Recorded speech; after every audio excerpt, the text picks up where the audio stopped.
The Sony A5100 was released in 2014 and sits in an interesting position in Sony's lineup. This camera replaced the Sony A5000, and these two cameras were basically Sony's update to the NEX camera line. We only ever saw these two models, the 5000 and the 5100 that is, and in 2014 was the last time a camera was released from the A5000 lineup. But there are a couple of specific reasons why the A5100 was a very important camera release and still makes this camera relevant to photo and video creators even in 2023. I recently just purchased this camera for $225 off of eBay used, and this thing has been awesome to use over the last couple of months. Let's just dive right into the two main selling points of the A5100 in 2023, and then we'll talk about some of the drawbacks about using this guy. But the very first reason why you absolutely should pick up this camera in 2023 is actually a different camera. That camera is the Sony A6000. Right? This camera was released right around the same time. It was actually released in 2014, a few months earlier than the A5100. But these two cameras feature the exact same camera sensor. So right off the bat, if you still think the A6000 is a relevant camera to be using in 2023 for at least photo work and some light video work, if you believe you can get good results with this camera, that absolutely keeps the Sony A5100 on the table as far as a usable camera body. There are a few key differences between the A6000 and the A5100, but as far as sensor performance and sensor quality, image quality, video quality, you're gonna get the same results out of these two camera bodies. Okay, enough about the A6000, that's for another review. The A5100 does feature that same sensor, so if you like the image quality of the A6000, a lot of people don't know this, they're the same camera sensor, okay? This is a great camera sensor to get you great results, especially for young photographers out there just starting their photography career or even entry-level video creators. Now, the second reason this camera is so valuable in 2023 is going to be the XAVC-S codec that this camera is able to shoot in. This is a higher quality codec to get you better video results in a variety of situations.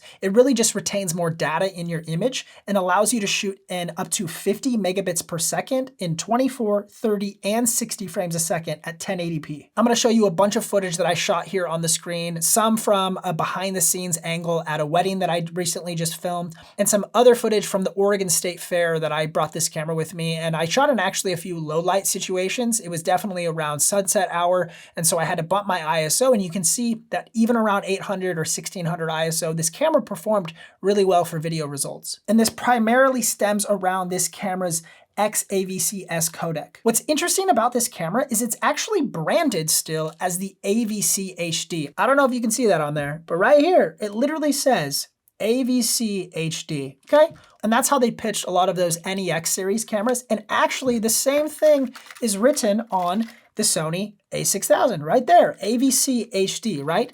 That codec is pretty terrible. It doesn't retain a lot of information. You're shooting at like 20 megabits per second.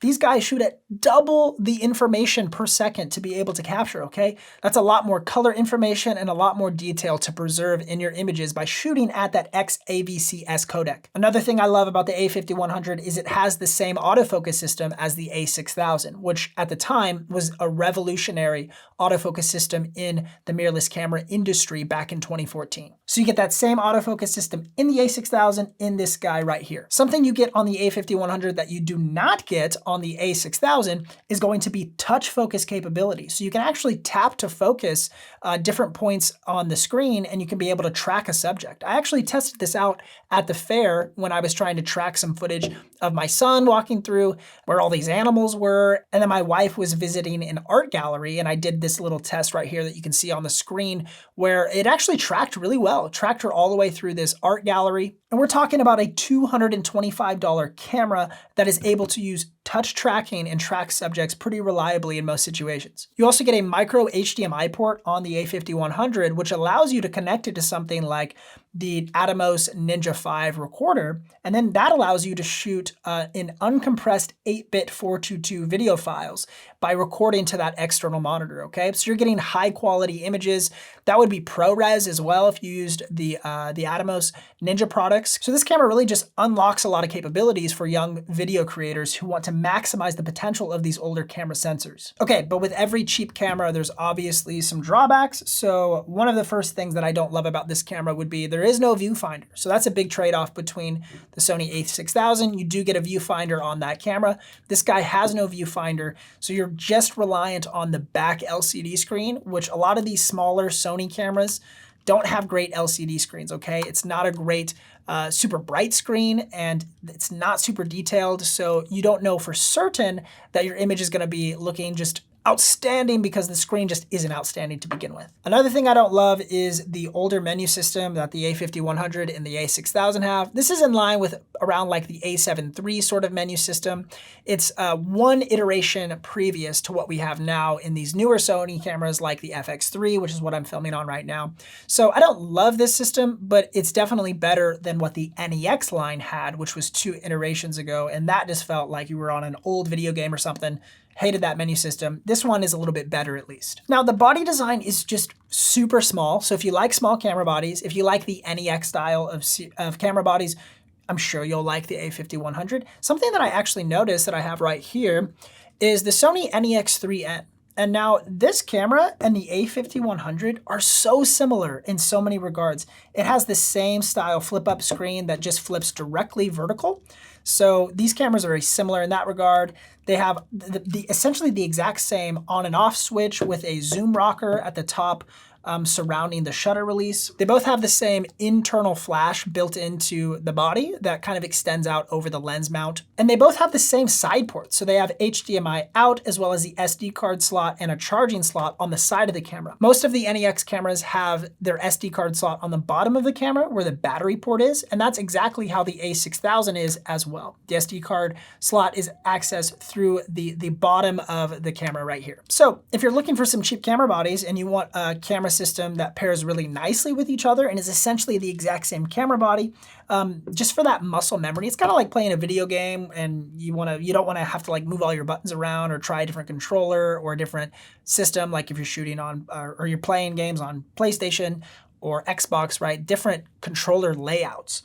But for these guys, it's like the exact same system. The record buttons are the same. The menu buttons are the same. It's effectively the exact same style body, albeit it's a very small camera body. And if you have big hands and you feel like you need something to grip onto, there's really nothing to grip onto here. So it's not the best design in terms of being able to hold a rugged camera all day long that just fits in the palm of your hand really nicely. These things are super tiny. I can barely get 3 fingers on it. This camera is also notorious for overheating. I ran some overheating tests, and depending on the environment, it was anywhere from 25 minutes to around 22 minutes, or even if the camera was just on for a long time, it would start to get hot, and I could tell I didn't have long before that camera would overheat. Something that you can do is actually change the battery. Put in a fresh battery that's a little bit colder, might help you sustain a little bit longer runtime with the camera. But if you're someone who does a lot of long-term streaming and you're thinking to yourself, well, it has an HDMI port, I could, game for 3 hours and use this as my streaming camera, you are gonna run into some issues with overheating in that scenario. But if you just wanna use this camera for everyday vlogging or going out and taking photos with your family or whatever you do,